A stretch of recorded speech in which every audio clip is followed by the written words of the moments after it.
Reflect for a moment at how uncontrolled and unmanageable the afflicted mind is, as we know by just trying to meditate for a few minutes, that the mind is all over the place.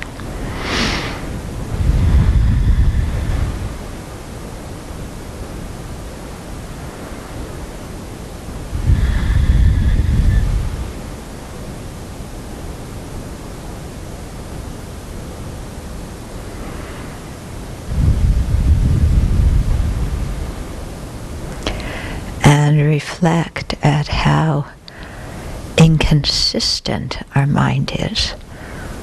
One day we want this, the next day we want that.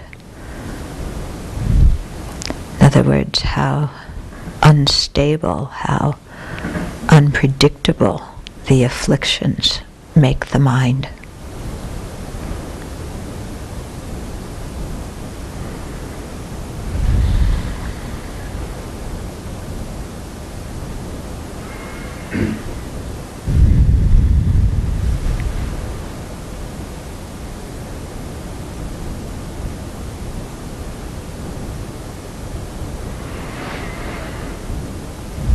And then seeing this in our own experience, then conclude that we are the patients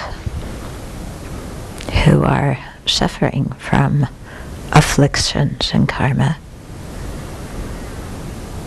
And so we're going to the doctor, the Buddha, to receive the medicine, the Dharma.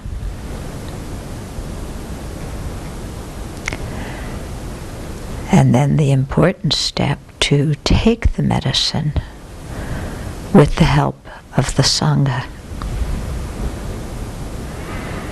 So contemplate that analogy for a moment.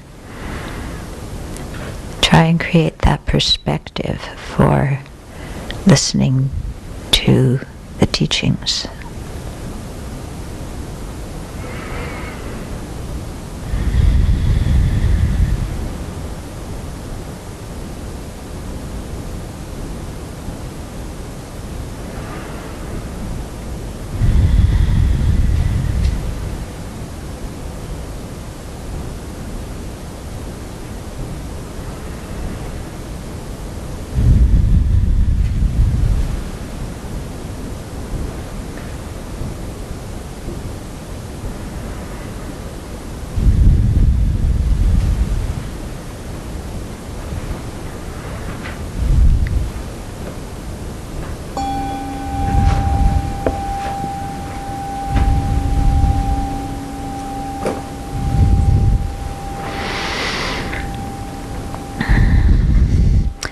So I think this analogy for taking refuge of the medical analogy is quite helpful.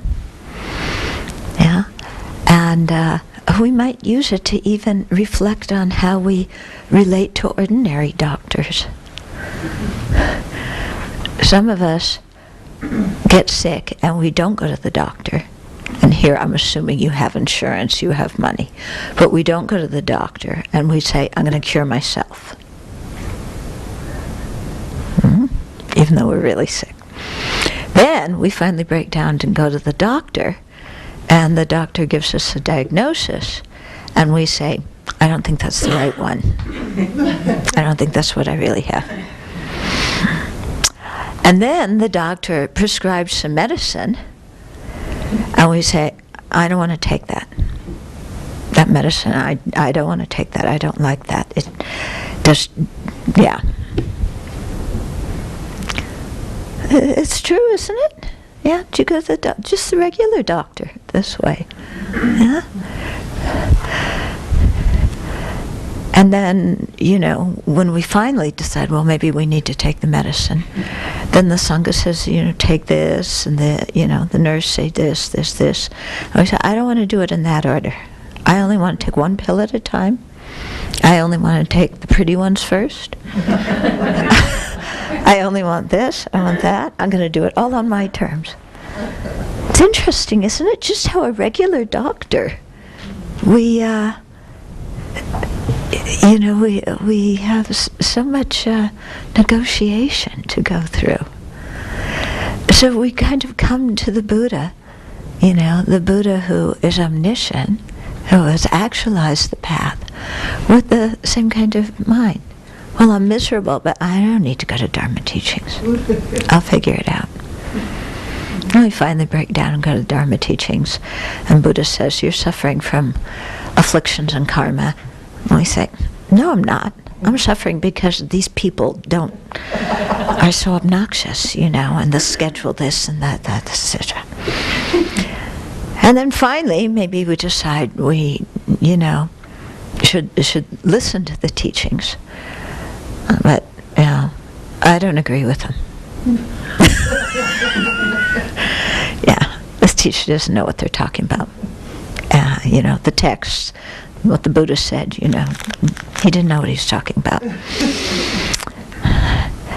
And then, maybe we even get to some point where we take some notes and we, kind of get the medicine, and then we put our notebooks on our shelf and never open them again. Mm-hmm. And then when we have a problem, we go, oh, what am I supposed to do? I'm angry. What am I supposed to do? And then the Sangha says, well, you forgot the antidotes? Here, look at them here. Try and think about them. I don't like them. I don't want to practice those antidotes. Give me something that's easy. Those ones are too hard. Yeah? Does it ring a bell? Quite interesting how we are. So, that's why this analogy seems so simple in a way.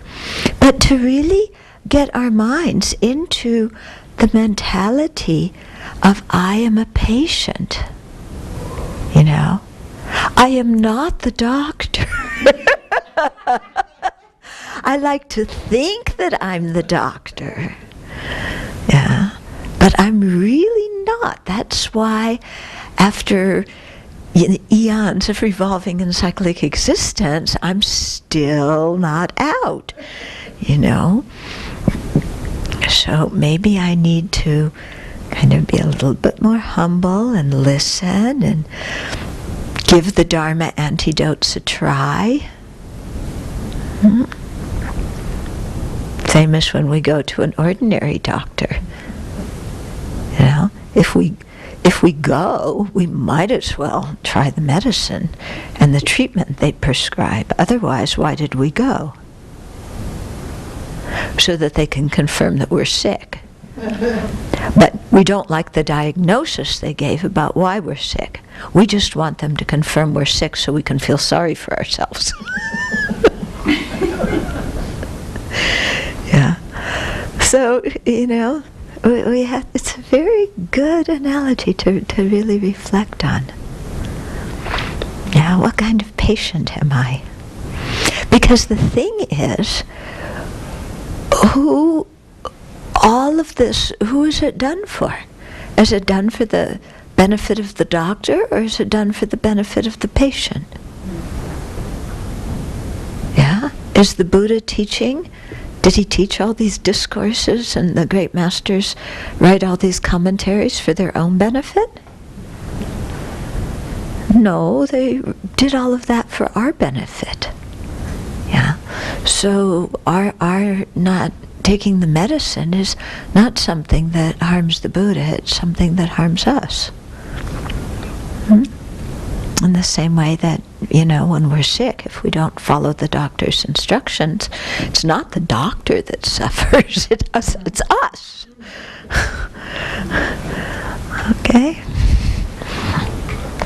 So, I thought this time maybe I'd talk a little bit about why the Buddha is a reliable guide. So when we take refuge, we know, what what the qualities of the Buddha are, why the Buddha is reliable, why we're taking refuge in the Buddha.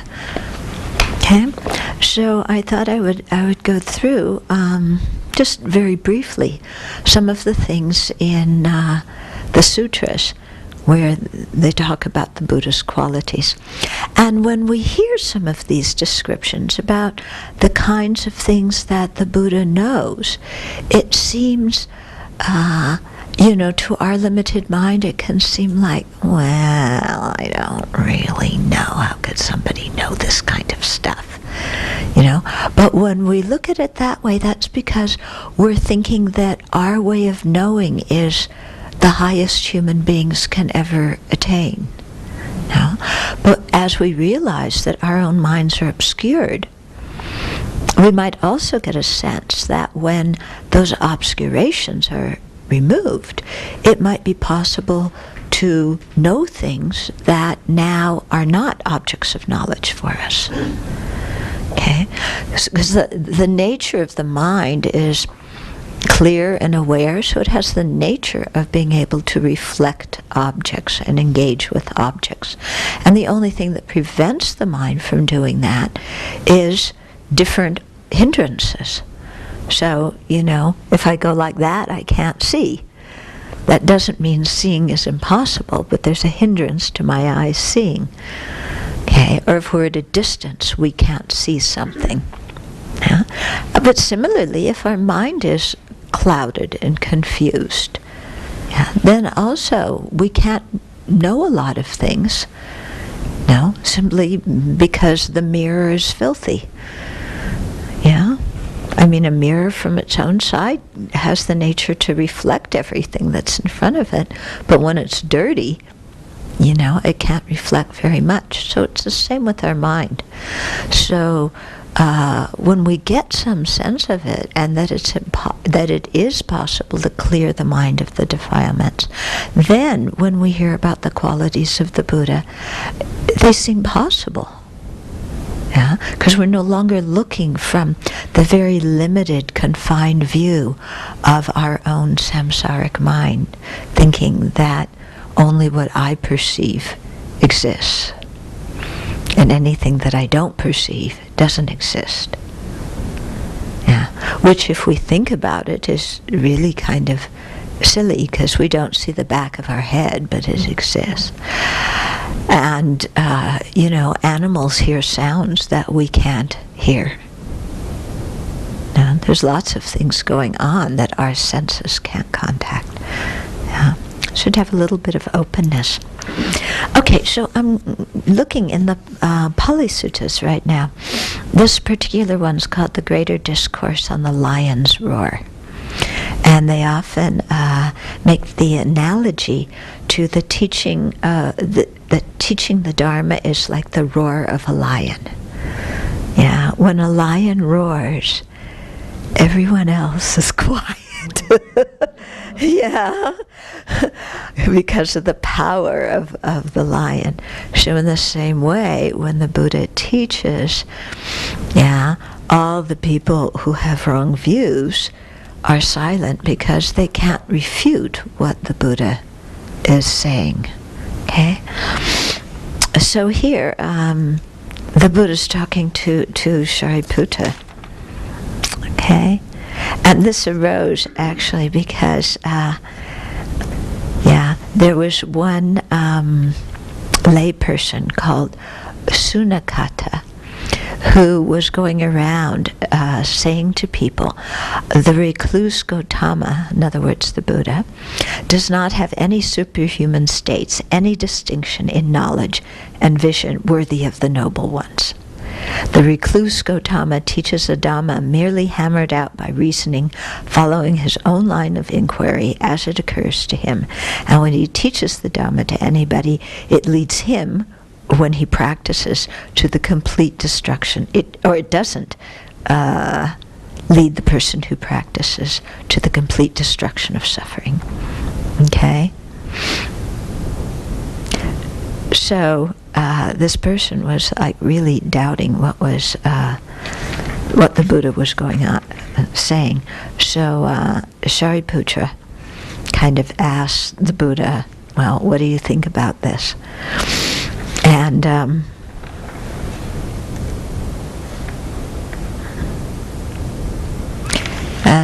the Buddha said, this guy's just talking. And then he went on to describe to Shariputra some of his qualities. So the first are what sometimes translated here is the 4 kinds of intrepidity. Intrepidity? Yeah, well, it's a made-up word. Intrepidity, or fearlessness. Okay, fearlessnesses. So the 4 fearlessnesses, that's easier to say. Okay, and with these 4 fearlessnesses, the Buddha roars his lion's roar in the assembly and sets rolling the wheel of the Dharma. So what are these? Okay, so the Buddha says here, I see no ground on which any recluse or Brahman or God or Mara or Brahman or Brahma, these are different gods, or anyone else at all in the world could, in accordance with the Dharma, accuse me thus, saying, while you claim full enlightenment, you are not fully enlightened in regards to certain things. And seeing no ground for that, I abide in safety, fearlessness, and intrepidity. Okay, so somebody saying to the Buddha, you claim to be fully enlightened, but you are not enlightened regarding everything. The Buddha does not take this kind of criticism personally, because he knows that it is not true. In other words, through having eliminated the defilements on all of it, on his mind, he is able to know everything that exists. Yeah. Imagine yourself knowing everything that exists. Do you think you could handle it? Yeah, not yet. I mean, if we knew everything that exists, we'd probably freak out pretty badly. Yeah? So here you see why it's, before we can get these kinds of realizations, we have to accumulate so much merit and do so much purification to make our mind into a proper receptacle to have this kind of understanding. Yeah? Because if the mind is weak, if the mind is mushy, if the mind, is clueless, if you don't have a strong mind based on purification and accumulation of merit, seeing everything that exists would probably put you into shock, and might even horrify you, or who knows what. Might make you more confused. So here you see why, certain things in the path are really necessary. Okay, then the second one, the Buddha says, I see no ground on which any recluse or Brahman or God or Mara or Brahma or anyone else at all could accuse me thus, saying, while you claim to have destroyed the taints, these taints, or how do I translate it? Defilements, maybe? Yeah, these defilements are not destroyed by you. And seeing no ground for that, I abide in safety, fearlessness, and intrepidity. Okay, so if somebody goes to the Buddha and says, you claim to have destroyed all the obstacles, to full awakening, but actually you haven't, the Buddha doesn't feel offended, because he knows that's not true. Okay, so he knows through his own experience that whatever obstacles they are, from ignorance, all the 6 root afflictions and the 20 secondary afflictions and the 10 pollutants and all these different kinds of things, he knows from his own experience that all of these have been cleansed from his mind stream. So imagine for a moment what it would be like, just your own mind, forget about all the defilements. What would it be like not to have anger in your own mind stream. Okay, then what would it be like to not have attachment and clinging in your mind? Yeah. And what would it be like not to have jealousy? Or not to have arrogance and conceit? Or not to be so confused and so ignorant? Now, when we think about it, it would be really nice, wouldn't it? And imagine the freedom that your mind would have when it's not wasting all its time and energy running around the objects of its afflictions. Yeah? Because don't we, spend a lot of our time and energy just involved with our afflictions? Yeah? It'd be interesting to do a little, have a little book with you, and count how much time you spend being angry each day, and how much time you spend, craving things each day. Yeah, kind of do a little, time test? Or no, what do they call it when you have to clock in your time? Yeah, so when you do it and really check how much time we spend on our afflictions and how much time we spend just dealing with the consequences of our own karma, which often involves our mind freaking out in one affliction or another, as when karma ripens, then we don't just usually say, oh, karma's ripening, I'll transform my mind and, take this into the path. We usually go, or if it's a karma, leading to an object of attachment, we go, gimme. Okay. But to really see how much time we spend on all this. Mm-hmm. And then if we think, what else could we be using this time for? Now, if we weren't spinning around our afflictions and what I like and what I don't like and what I want and I'm not getting and the way things should be and how people should treat me, and if we weren't so involved with all those thoughts, what could we be doing with our mental energy? Yeah, really interesting to think about. Yeah. So this is the Buddha's situation, his mind's not trapped by all these defilements. So there's just so much energy that can then go out to perceiving many things and knowing exactly what to do to be of the greatest benefit for sentient beings. You getting some idea? Yeah? Okay.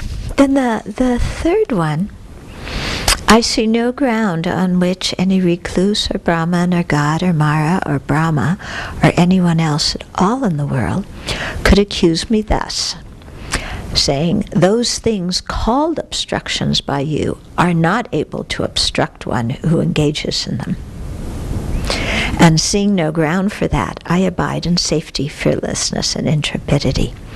Okay, so somebody comes to the Buddha and says, those things which you call obstructions are not able to obstruct people who do those things. Yeah. So the Buddha says, taking life is an obstruction. And somebody says, no, it isn't. It doesn't obstruct me on my path if I take life. Or the Buddha says, sleeping around with various partners is an obstruction on the path. And Buddha, and we go, no, that's not an obstruction. Or the Buddha says, conceit is an obstruction. And we go, I know better than that. That's not true. Yeah? Okay? So, the Buddha's fully confident that whatever he sees as an obstruction on the path is in fact an obstruction. And so in that way he abides in safety, fearlessness, and intrepidity. Yeah, because in other words, he has that incredible confidence that what he knows and what he says are true. And then the fourth fearlessness is, I see no ground on which any recluse or Brahma or God or Mara or Brahma or anyone else at all in the world could accuse me thus, saying, when you teach the Dharma to someone, it does not lead him, when he practices it, to the complete destruction of craving. And seeing no ground for that, I abide in safety, fearlessness, and intrepidity. So if somebody comes to the Buddha and says, when you teach the Dharma, if somebody practices it, it doesn't lead to awakening. Yeah. And the Buddha says, try it and see. He doesn't get shaken by this person's doubt or this person's cynicism, because he knows, in fact, because he's followed the path himself and actualized the result himself, that the Dhamma that he teaches, when it's practiced correctly, does lead to that result. Okay, so those are the four fearlessnesses. And it says Tathagata has these four kinds of intrepidity, possessing which he claims the herd leader's place, roars his lion's roar in the assemblies, and sets rolling the wheel of Dharma. Mm-hmm. The third one, did you say that the obstructions has no power on me, or it's not an obstruction? The people say it's not really an obstruction. In other words, what Buddha says you need to abandon on the path, people say, no, that's not true. You don't really need to abandon that. Okay? Like the Buddha says, for example, attachment. Desire, craving, clinging. Buddha says that's an obstruction on the path. But many people say, but I like my attachment. It makes me feel good. What's wrong with it? Yeah, why is it an obstruction?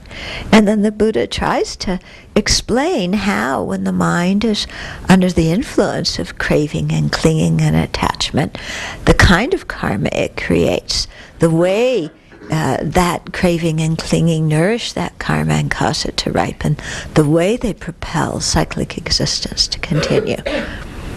Okay? And then if it's a smart person, they go, oh, that's true.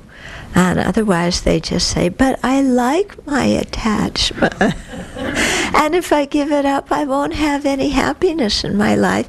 And I won't have anything to look forward to. Yeah, don't take my chocolate away from me. Because we think that when the Buddha is saying, talking about the disadvantages of attachment, we think that he's taking our chocolate away. Yeah, what he's taking away is our suffering. Buddha's not saying don't be happy. He's saying watch how your mind creates suffering. And if you stop that way of thinking, you stop a whole lot of suffering. He's not saying misery is the path to awakening. This is not a masochistic path at all. Okay. And then also in the same sutta, and I'm talking about these because the four fearlessnesses and then these 10 powers of a Tathagata, they're spoken of in both the Pali and the Sanskrit traditions. Okay. So here's the 10 powers of a Tathagata. Okay, so the first one is here the Tathagata understands as it actually is, the possible as possible and the impossible as impossible. And that is the Tathagata's power that the Tathagata has, by virtue of which he claims the herd leader's place, roars the lion's roar in the assemblies, and sets rolling the wheel of Brahma. Okay, so what does it mean he sees the possible as possible and the impossible as impossible? this means that the Buddha clearly sees, through the clarity in his mind, through the divine eye or clairvoyance that he has, that suffering comes only from harmful karma. It never comes from constructive karma. And that happiness comes only from constructive karma. It never comes from destructive karma. And, from the other side, knowing that virtue produces only happiness, not suffering, and non-virtue produces only suffering, not happiness. So that is something the Buddha knows through directly. And we hear that, and we say, yes, that makes sense. But we still want non-virtue to bring happiness. Yeah, we don't really want to give our non-virtue up, because it might give us a certain kind of pleasure. If you steal something, you get a little buzz and a rush, don't you? Yeah. When we're very rebellious and obstinate, we get this feeling of, this uplifted feeling of, look at me. And, we often think that what is in fact non-virtuous will make us happy. And then we think that what is virtuous, like abstaining from harsh words, we think that's going to make me totally miserable. Because we think, if I don't vent my anger and I keep it all inside, I'm going to ruminate on it all inside, and it's going to be unhealthy, and I'm going to get cancer. So then we think the only alternative to holding our anger is to spread it out on everybody else, not realizing that there's the potential to dissolve the anger completely. Okay, so it's interesting to think, to what extent do I know these things that the Buddha knows? The second one, again, the Tathagata understands this. It actually is the results of actions undertaken, past, future, and present, with the possibilities and with causes. Okay, so the Buddha is the only one who knows the specific outcomes of different actions any specific sentient being creates. Okay, so when we talk about karma, we talk in generalities. That if you lie, that you have a lower rebirth. When you're born human, then people don't respect you and they don't trust your word, and you're born in a place that's very inhospitable, and so on. Okay, so we hear these general statements and about karma that makes sense to us, but only the Buddha can look into the mind stream of a particular individual and see, okay, that person is experiencing this, and identify exactly what the original deed was that person did that's bringing that result. Okay, so he knows all these actions, past, present, and future, with the possibilities of how they're going to ripen, or looking at the present with the causes that we created to be where we're at. Yeah. So this again, if you know this is very, very useful. But it takes a little bit, again, our mind has to be strong to know this. And even not only knowing it in a specific way, but even knowing it in a general way. No, because sometimes when we start to really reflect on karma and are honest about the actions that we've done in our life, we get a little bit jittery thinking about the results we're going to experience. Okay? And we have to really ask ourselves, am I strong enough to, if I were to know exactly what deeds I did that resulted in certain misery I'm experiencing now or certain happiness I'm experiencing now, could I really be able to bear that? And here, I remember one time talking to a young man. He came to a Dharma class I was giving, and he had been to some past life, regression thing.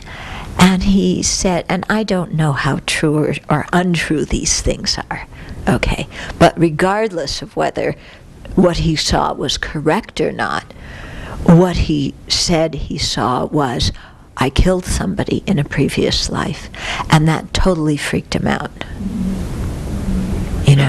Usually when we hear people doing past life regressions, they were all Cleopatra. They were all people who had power and fame, and or they were Albert Schweitzer, but people don't. It's interesting, isn't it, when you hear people describe things, how many of them remember their non-virtuous actions. Yeah, it's interesting, isn't it? So so you need to have a strong mind to know that kind of thing. Then third, the Tathagata understands, as it actually is, the ways leading to all destinations. In other words, all destinations means all the realms of rebirth. So he knows, what are the causes for each realm of rebirth that makes somebody be born in one realm as one type of sentient being or as another type of sentient being. And what cooperative conditions need to ripen for that rebirth to take place. And the Tathagata understands, as it actually is, the world with its many and different elements. So here, elements can mean a number of different things. It can be talking about the earth, water, fire, wind, space elements. Or it could be talking about the elements, the objects of cognition, the sense powers, and the consciousnesses. So there's many different divisions of types of phenomena into different kinds of elements that constitute our experience and the objects that we experience. So the Buddha understands all of these. So he's solved all the scientific riddles. And the Tathagata understands this as actually is how beings have different inclinations.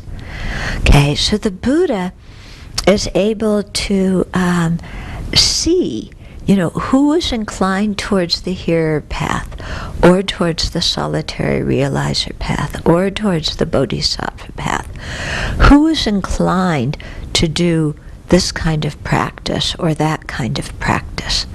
And so being able to know sentient beings' inclinations is very helpful when you're leading them on the path, because you can teach them according to their previous inclinations. Okay. And again, the Tathagata understands this, it actually is the disposition of the faculties of other beings, other persons.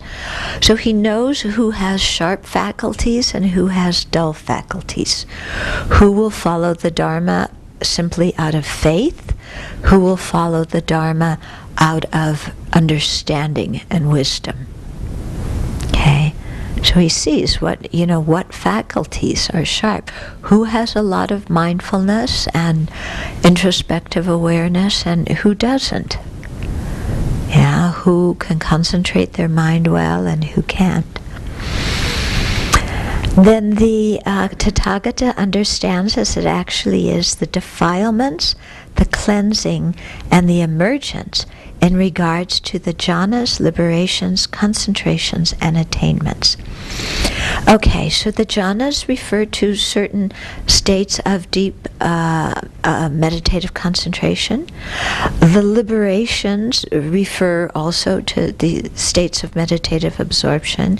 So does the concentrations here and the attainments. There's different states of samadhi that you can attain on the path. So the Buddha understands all these. He also understands the defilement in each one. In other words, how it's possible to get attached to some of these deep states. He knows the cleansing, how to cleanse the mind from those defilements and those states, and the emergence means how to come out of that state. When you're in samadhi, how do you come out? Okay, so he knows all of this. So that's quite something, because when you think of being able to fully concentrate the mind can be placed on whatever virtuous object it wants and stay there as long as it wants. Yeah, that already is fantastic to think of. But then to know, kind of where you can get stuck, how you cleanse, you're getting stuck, all these, ins and outs of all these levels of samadhi, that's quite an attainment. We're just trying to concentrate our mind for a couple of breaths. Okay, the eighth one is, again, the Tathagata recollects his manifold past lives. Now, this is a beautiful passage. Let me read that. Sutra 427. Okay.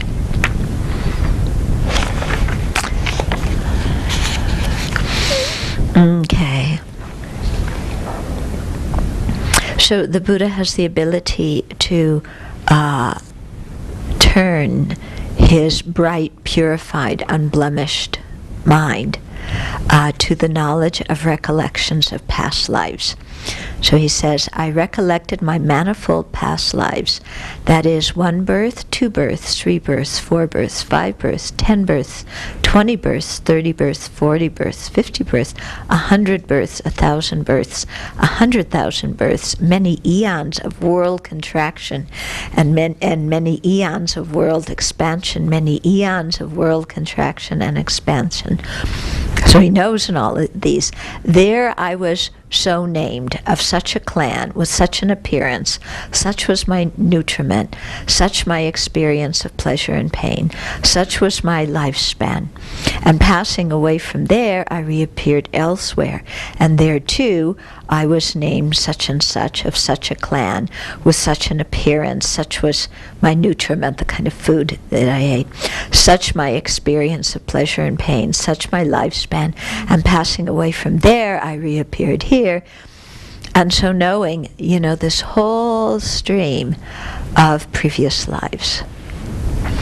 So someday when we're Buddha, we will be able to know this whole scene that we're living right now. Yeah. Okay, so really, and you can see that takes a lot of clarity of mind and a lot of strength of mind to be able to know that. And then 9 is again with the divine eye, which is purified and surpassed, and surpasses the human. The Tathagata sees beings passing away and reappearing, inferior and superior, as their status of rebirth, fair and ugly, fortunate and unfortunate. And I'll read the rest of this to you. I understand how beings pass on according to their actions thus. So he understands when people die, this is how they get reborn. These worthy beings who were ill-conducted in body, speech, and mind, revilers of noble ones, wrong in their views, giving effect to wrong view in their actions, on the dissolution of the body after death, have reappeared in a state of deprivation, in a bad destination, in perdition, even in hell. But these worthy beings who were well conducted in body, speech, and mind, not revilers of noble ones. Noble ones means the Aryas who have direct realization of reality, who are not revilers of noble ones, who are right in their views, giving effect to right view in their actions. On the dissolution of the body after death, they have appeared in a good destination, even in a heavenly world. Okay, so this is what another power that the Buddha has, to see the passing away and the rebirth of every living being. Again, it needs a strong mind to do that. But this is also showing us that whatever we are experiencing, the Buddha is aware of it. So we're never kind of totally alone in an uncompassionate universe, but since the Buddha is omniscient, whatever, if we are suffering, the Buddha knows about it. And that gives us some consolation, Though here is the Buddha rooting for me in my misery. Yeah, and trying to do what he can do to alleviate my misery. And I need to put my best foot forward for my side. Okay, and then number 10, again, by realizing for himself with the direct knowledge, the Tathagata here and now enters upon and abides in the deliverance of mind and deliverance by wisdom that are taintless with the destruction of the taints. Okay, so what that means is the deliverance of mind is deep states of concentration, and the deliverance of wisdom is purified states of mind through the development of wisdom. So the Buddha knows all of this because, and experiences all of it, because his mind itself is free of all pollutants, all taints, all fetters, all defilements. Okay, in other words, the Buddha knows that he's fully awakened. Okay, it would be strange if the Buddha were omniscient but didn't know he was fully awakened. Okay. Okay, so, that just gives you some little taste here of the qualities of a Tathagata. So when we take refuge, then, Vajrasattva is a Tathagata. All these different deities, whether it's White Tar, Medicine Buddha, or Chenrezig, or the deities on the merit field, or the 35 Buddhas and the Medicine Buddhists and so on. All these deities have the same realizations. They're just appearing in different external forms in order to communicate to us beings who are trapped in forms, And so it's a skillful way for a Buddha to communicate with us. So they all have the same realization. So when we visualize Vajrasattva, it gives you something to think about. These are the qualities of Vajrasattva. It's not just some kind of dude sitting on my head, with light and nectar pouring down. It's like these are the qualities, and this is who I'm taking refuge in. And then you can also contemplate how did the Buddha arrive at these qualities? Because nobody's been a Buddha originally. Everybody was initially a sentient being, and then through practicing the path and purifying their mind became a Buddha. Then we say, well, how did this ordinary sentient being who became Vajrasattva do that? In Vajrasattva's previous lives, he was just as confused as I was. We used to go to the disco together, or to the bar together, or to the baseball game together. And, now he's enlightened in the form of Vajrasattva, and I'm still here doing the same old things. Well, why is that? Because that sentient being practiced the Dharma. So he practiced the true paths. He developed all the realizations on the path that led to the true cessations, the eliminations of suffering, the emptiness of the mind of somebody who has purified all the obstacles.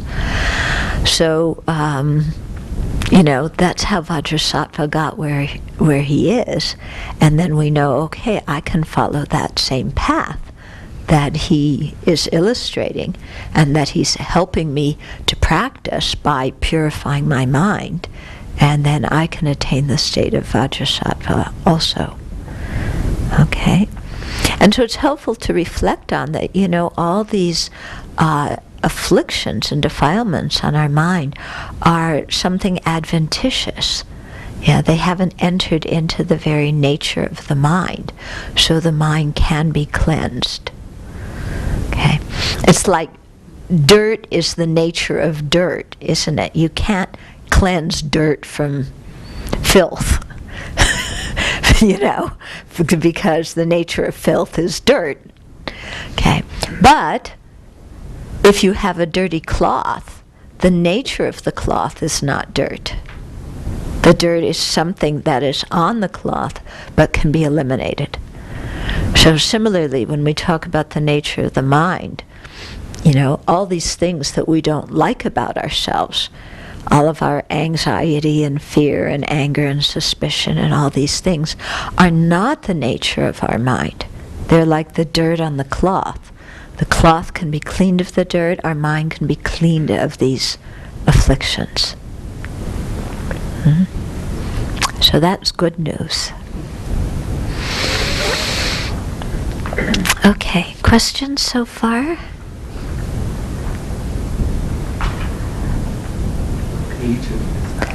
This is in the Majjhima Nikaya, the middle-length discourses.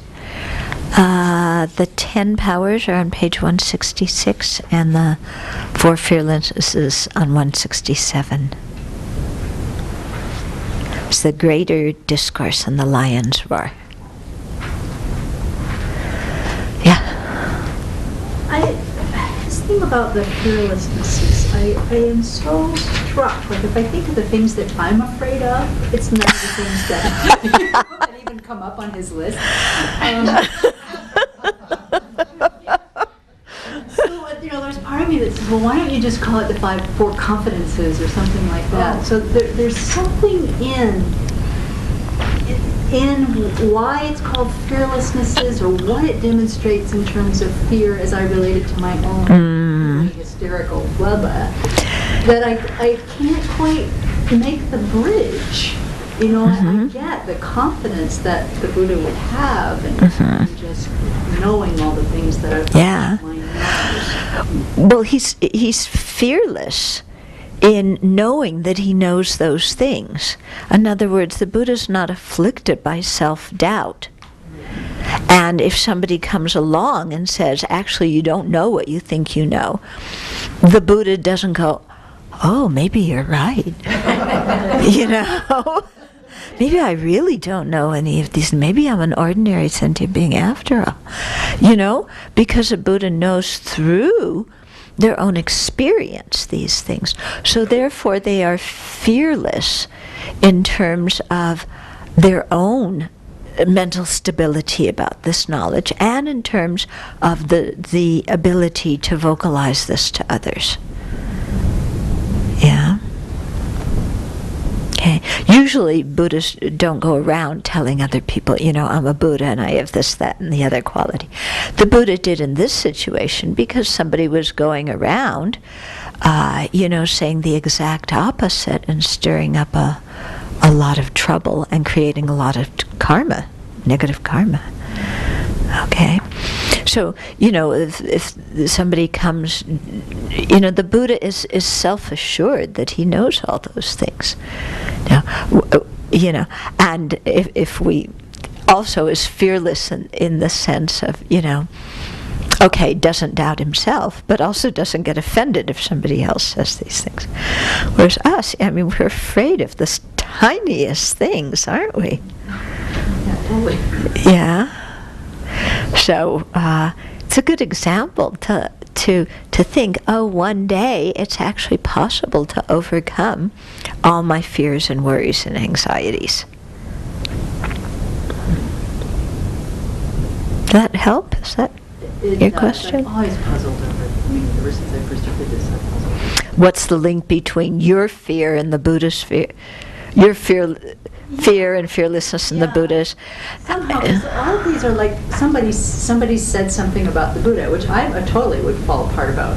But I would expect the Buddha not to fall apart about those things. Yeah. So somehow I'm just not I'm too thick to get the impact of what he's teaching could really.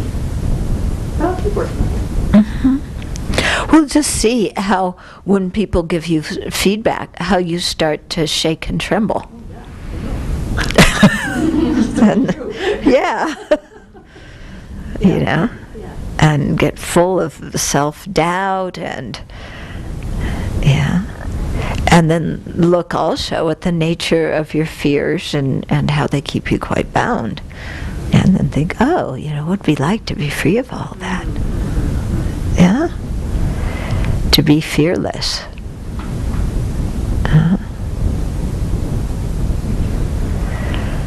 Okay, anybody else? Yeah. So, so the Buddha is omniscient, Mm-hmm. and the Buddha is not in this world physically like Shakyamuni. There's not a Sutras are referring to Shakyamuni Buddha, right? Mm-hmm. I don't know where I'm stuck in here. Okay. Remember, there's different Buddha bodies. Remember, a body is a collection of qualities. So an emanation body, one example of that is Shakyamuni Buddha. Okay?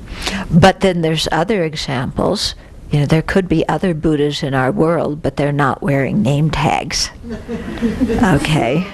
So is the sutra talking about Shakyamuni or all the emanations? Well, it's talking specifically about Shakyamuni Buddha, but it applies to all Buddhas. Okay. And the Buddhas are simply emanations of pure wisdom and compassion. Mm-hmm. So, which is omniscient, but not omnipotent. Yeah. That got this omnipotent. Yeah, so but that's because, we grow up with this idea of an omnipotent God, That's why. but an omnipotent God doesn't make any sense. Right. Yeah. Yeah, it doesn't make any sense at all, because if God is omnipotent, he should have fixed everything by now. There's no reason for suffering to exist if God has the ability to stop it. Okay, so Buddhists don't claim that the Buddha is omnipotent and can, do anything and everything. Buddhists say the Buddha is there to teach us and guide us, but when we're upside down, he can't do much. When we're right side up, then the Buddhist can do a lot. When we come right side up, it's really our growing wisdom. Yes. Yes. Not different from Buddha. Yeah. Buddhas. Right. I mean, as we grow in wisdom, we become more and more like the Buddha. As we grow in wisdom, our pot is turning right side up. And so that power of being able to be free, I don't know, somehow my mind is putting that wisdom on omnipotence. We can do this. We can end suffering. Yeah, we can end suffering. It's not something out there that's going to end it. The cause of suffering is in here. Right. So ending suffering doesn't mean we finally succeed in getting everybody to do what we want them to do. No, we perfect our wisdom and compassion. Right. Okay. Something's going on, so I can't go further. But that's Okay. helpful. Okay. April? I missed number 4. Oh, okay. Number 4 was the Buddha understands as it actually is the world with its many and different elements. Okay, so the different kinds of elements and divisions of phenomena and composition of things. Okay, yeah? I kind of had a question about sometimes I feel like there's a kind of like a difference in tone and quality when we talk about a Buddha like Shakyamuni Buddha and maybe even like medicine Buddha or Tara, and then historical figures like Lobsang Dragpa and other sort of practitioners who became awakened in their lifetime. And I don't necessarily.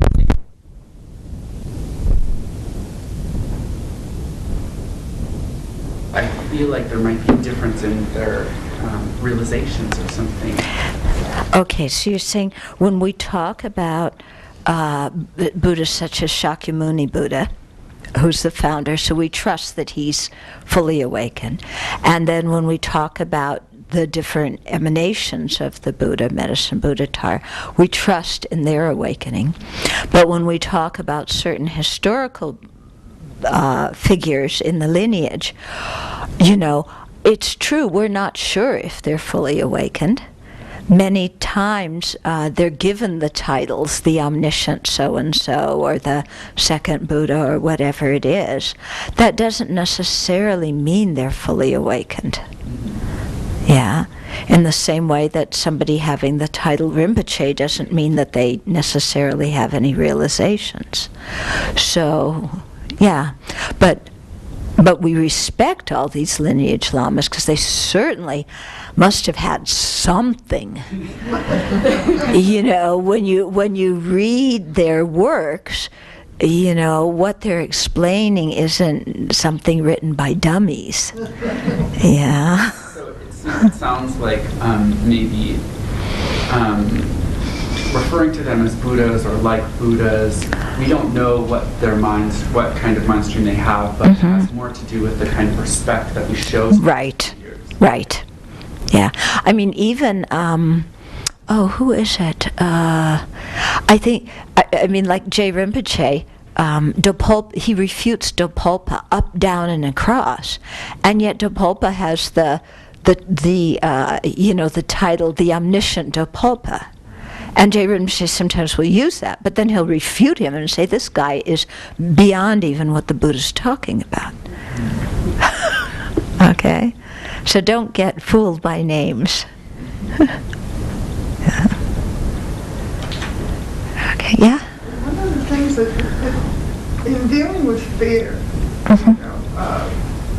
especially with my God coming out here, I was very, very frightened at times. And I found that I would, call on Tara. I would use the mantra a lot. Okay, and that would help me deal with it. I didn't get the fear to go away necessarily.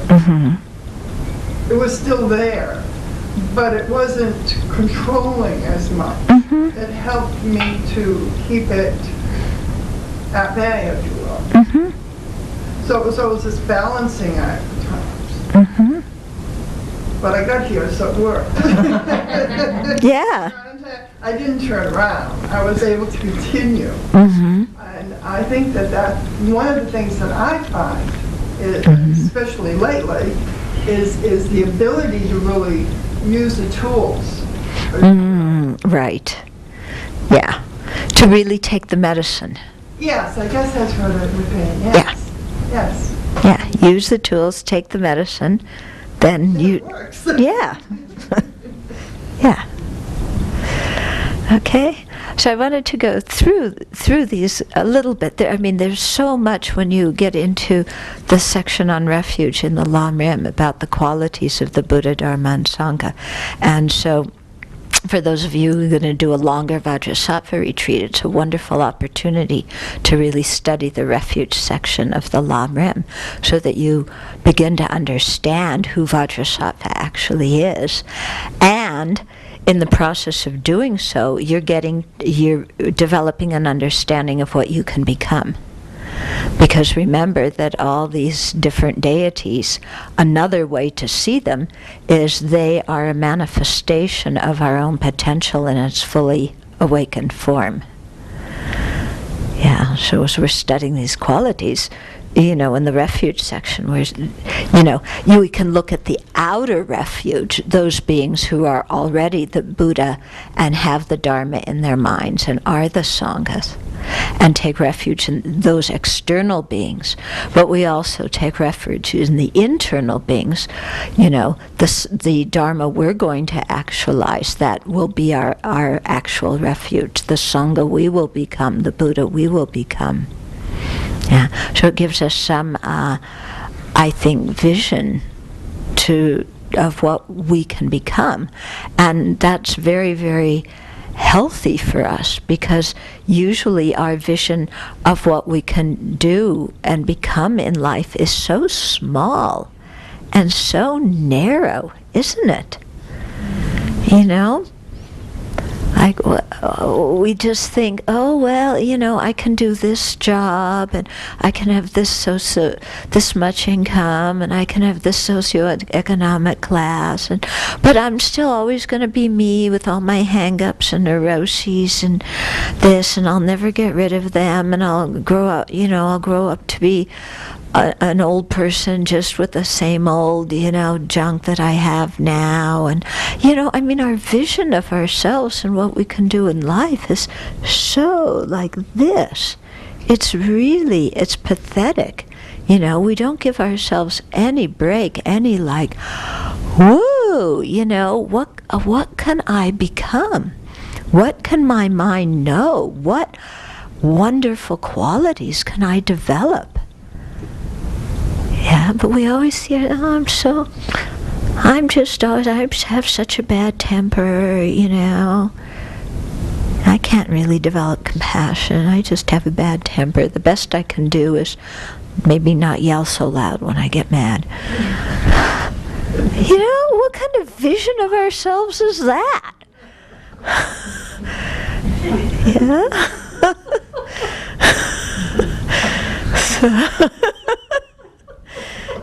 Okay, it's a step in the right progress. You don't yell so loud when you get... But, give yourself some credit. You can also do much more than that.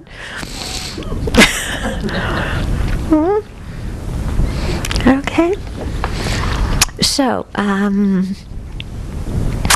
then tomorrow we'll go, into the next section of the sadhana, which is bodhicitta, and cultivating the correct motivation for doing the practice.